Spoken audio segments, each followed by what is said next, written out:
تنقید اور تائی کا فلسفہ۔ ان دنوں میرا پوتا جو اب بڑا ہو گیا ہے عجیب عجیب طرح کے سوال کرنے لگا ہے۔ ظاہر ہے کہ بچوں کو بڑا حق پہنچتا ہے سوال کرنے کا۔ اس کی ماں نے کہا کہ تمہاری اردو بہت کمزور ہے، تم اپنے دادا سے اردو پڑھا کرو۔ وہ انگریزی اسکول کے بچے ہیں، اس لیے وہ زیادہ اردو نہیں جانتے۔ خیر وہ مجھ سے پڑھنے لگا۔ اردو سیکھنے کے دوران میں وہ کچھ اور طرح کے سوالات بھی کرتا ہے۔ پرسوں مجھ سے پوچھ رہا تھا کہ دادا یہ آمد و رفت جو ہے اس میں عام طور پر کتنا فاصلہ ہوتا ہے۔ اب اس نے ایسی کمال کی بات کی تھی کہ میں اس کا کوئی جواب نہیں دے سکتا تھا۔ پھر اس نے مجھ سے کہا کہ دادا کیا نفسیات کی ایسی کوئی کتاب ہے جس میں آدمی کو پرکھنے کے اچھے سے اور آسان سے طریقے ہوں؟ تو میں نے کہا کہ بھائی تمہیں آدمی کو پرکھنے کی کیا ضرورت پیش آ رہی ہے؟ اس نے کہا کہ پتہ تو چلے کہ آخر مد مقابل کیسا ہے، کس طرز کا ہے، جس سے میں دوستی کرنے جا رہا ہوں یا جس سے میری ملاقات ہو رہی ہے، میں اس کو کس کسوٹی پر لٹمس پیپر کے ساتھ چیک کروں؟ میں نے کہا کہ میں سمجھتا ہوں کہ اس کو چیک کرنے کی ضرورت نہیں ہے، لیکن اگر تم ایسا چاہتے ہی ہو تو ظاہر ہے علم نفسیات میں ایسی بہت ساری کتابیں ہیں کہ how to understand people, how to check human beings, ایسی بے شمار کتابیں ہیں، لیکن وہ ساری کی ساری اتنی ٹھیک نہیں جتنی ہمارے ہاں عام طور پر سمجھی جاتی ہیں۔ ہماری استاد تو ہماری تائی تھی۔ میں نے پہلے بھی اس کے بارے میں آپ کو بتایا ہے، لیکن آپ میں سے شاید بہت سے لوگ نئے ہیں اور ان کو تائی کے بارے میں پتہ نہ ہو، جسے سارا گاؤں ہی تائی کہتا تھا، بڑے کیا چھوٹے کیا سبھی۔ وہ ہمارے گاؤں میں ایک بزرگ تیلی جو میری پیدائش سے پہلے فوت ہو گئے تھے، ان کی بیوہ تھی۔ ہماری تائی تیلن تھی، تیل نکالتی تھی اور کچی گھانی کا خالص سرسوں کا تیل بیچتی تھی۔ سارے گاؤں والے اس سے تیل لیتے تھے۔ خود ہی بیل چلاتی تھی، بڑی لٹ جو بہت مشکل ہوتی ہے، بیلوں سے وہ اکیلی نکال لیتی تھی۔ میں جب اس سے ملا تو اس کی عمر 80 برس کی تھی۔ میں اس وقت 8ویں جماعت میں پڑھتا تھا، لیکن مجھے اس تائی کی شخصیت نے متاثر بہت کیا۔ وہ اتنی خوش مزاج، اتنی خوشی عطا کرنے والی اور خوش بختی کا سامان مہیا کرنے والی تھی کہ جس کا حساب نہیں۔ شام کے وقت گاؤں کے لوگ، بزرگ، ہندو، سکھ سب اس کے پاس جمع ہو جاتے تھے کہ ہمیں کوئی دانش کی بات اس کے ہاں سے ملے گی۔ ایک طرح سے یوں سمجھیے کہ اس کا گھر کافی ہاؤس تھا جس میں زمیندار لوگ اکٹھے ہو جاتے تھے۔ ایک بار میں نے تائی سے پوچھا کہ یہ تیری زندگی جو گزری ہے اس کا میں تو شاہد نہیں ہوں، وہ کس قسم کی تھی؟ اس نے بتایا کہ میں 26 برس کی عمر میں بیوہ ہو گئی، اور پھر اس کے بعد میری عمر دیکھ لو، تمہارے سامنے ہے، 80 برس ہے۔ میں ایسے ہی رہی، لیکن میں کڑوی بہت تھی اور تلخ طبیعت کی ہو گئی۔ جب میں بیوہ ہو گئی میں خدا پر بھی تنقید کرتی تھی، حالات پر بھی، وقت پر بھی، لوگوں پر بھی، اور میری کڑواہٹ میں مزید اضافہ ہوتا رہتا تھا۔ میری شخصیت کو وہ سکون نہیں ملتا تھا جس کی میں آرزو مند تھی، لیکن میں ہر بندے کو اچھی طرح سے کھڑکا دیتی تھی اور وہ شرمندہ ہو کر اور گھبرا کر میرے ہاں سے رخصت ہوتا تھا۔ تو میں نے ایک اور یہ فیصلہ کیا کہ اگر مجھے آدمیوں کو، لوگوں کو سمجھنا ہی ہے، اگر مجھے ان کی روحوں کے اندر گہرا اترنا ہے، تو میرا سب سے بڑا فرض یہ ہے کہ مجھے ان پر کرٹیسزم کرنا، تنقید کرنا، نکتہ چینی کرنا چھوڑنا ہوگا۔ جب آپ کسی شخص پر نکتہ چینی کرنا چھوڑ دیتے ہیں، اس پر تنقید کرنا چھوڑ دیتے ہیں، اس میں نقص نکالنا چھوڑ دیتے ہیں، تو وہ آدمی سارے کا سارا آپ کی سمجھ میں آنے لگتا ہے اور ایکس رے کی طرح اس کا اندر اور باہر کا وجود آپ کی نظروں کے سامنے آ جاتا ہے۔ اب یہ اس کا بھی فلسفہ تھا اور کچھ بڑوں سے بھی اس نے حاصل کیا تھا، وہ بھی تھا۔ جب بھی مجھے کوئی ایسا مشکل مسئلہ ہوتا تو میں ضرور اس سے ڈسکس کرتا کہ اس کو کیسے حل کرنا ہے۔ اکیلا میں ہی نہیں، سارے ہی اس سے ڈسکس کرتے تھے، کیونکہ اس کا فلسفہ یہ تھا کہ کسی کی خرابیاں تلاش کرنے کی بجائے اس کی خوبیوں پر نظر رکھنی چاہیے، اور ظاہر ہے کہ آدمی کسی کی خوبیوں پر نظر نہیں رکھ سکتا کیونکہ اس کو بڑی تکلیف ہوتی ہے، لیکن ڈھونڈنی چاہیے۔ وہ تائی واحد ایسی فرد تھی جو کہ برے سے برے آدمی میں، برے سے برے وجود میں بھی خوبی تلاش کر لیتی تھی۔ میرا بھائی جو مجھ سے 2 جماعتیں آگے تھا، وہ بھی تائی کے اس رویے سے بڑا تنگ تھا۔ وہ ذہین آدمی تھا۔ ایک دن اس نے ایک ترکیب سوچی۔ اس نے کہا کہ یار میں ابھی تائی کو پھانستا ہوں، کیونکہ وہ بالکل ان پڑھ ہونے کے باوجود ہم سے آگے چلی جا رہی ہے۔ میں نے آج ایک معمہ بنایا ہے، اسے لے کر تائی کے پاس چلتے ہیں، لیکن تم بہت سنجیدہ رہنا اور معصوم سے میسنے بن کر کھڑے ہو جانا۔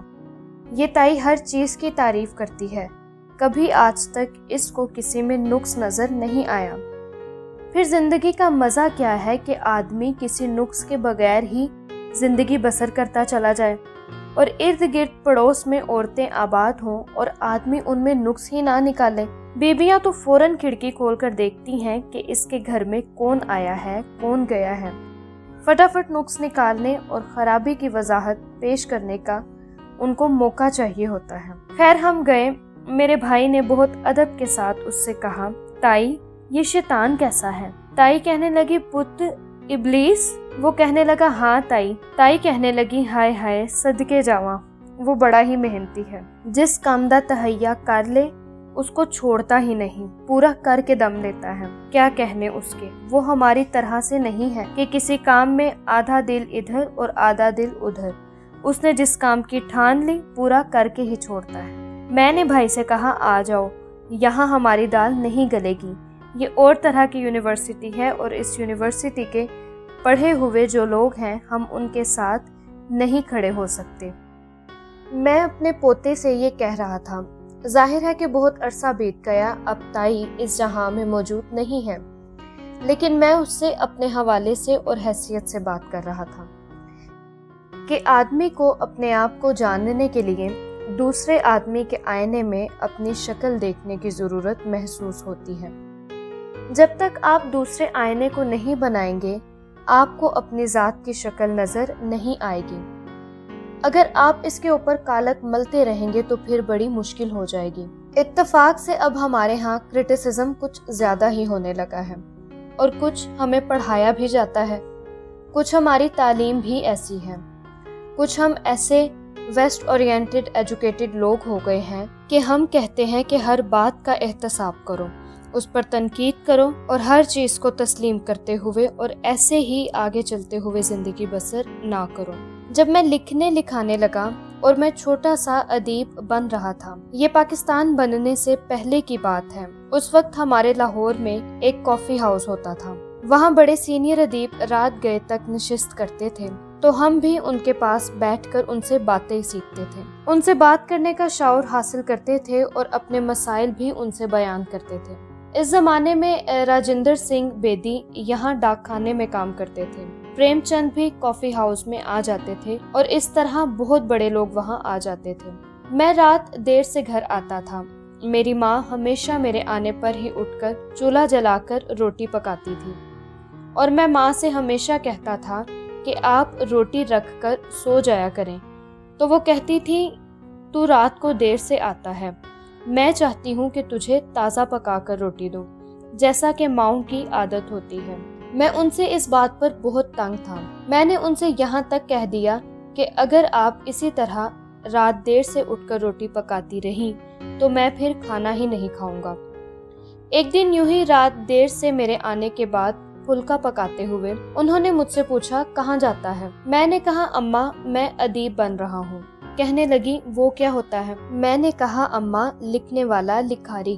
وہ پھر گویا ہوئی، تو پھر کیا کرے گا؟ میں نے کہا، میں کتابیں لکھا کروں گا۔ وہ کہنے لگی، اینیاں اگے پیاں جڑیاں کتاباں انہاں دا کی بنے گا؟ میں نے کہا، نہیں نہیں، وہ تو جھوٹ ہیں، کچھ نہیں، میں اور طرح کا رائٹر بنوں گا، اور میں سچ اور حق کے لیے لڑوں گا، اور میں ایک سچی بات کرنے والا بنوں گا۔ میری ماں کچھ ڈر گئی، بیچاری ان پڑھ عورت تھی گاؤں کی۔ میں نے کہا، میں سچ بولا کروں گا اور جس سے ملوں گا سچ کا پرچار کروں گا، اور پہلے والے لکھاری بڑے جھوٹے رائٹر ہیں۔ مجھے اچھی طرح یاد ہے اس وقت اماں کے ہاتھ میں پکڑے چمٹے میں روٹی اور پتیلی تھی۔ اس نے میری طرف دیکھا اور کہنے لگی، اگر تو نے یہی بننا ہے جو تو کہتا ہے اور تو نے سچ ہی بولنا ہے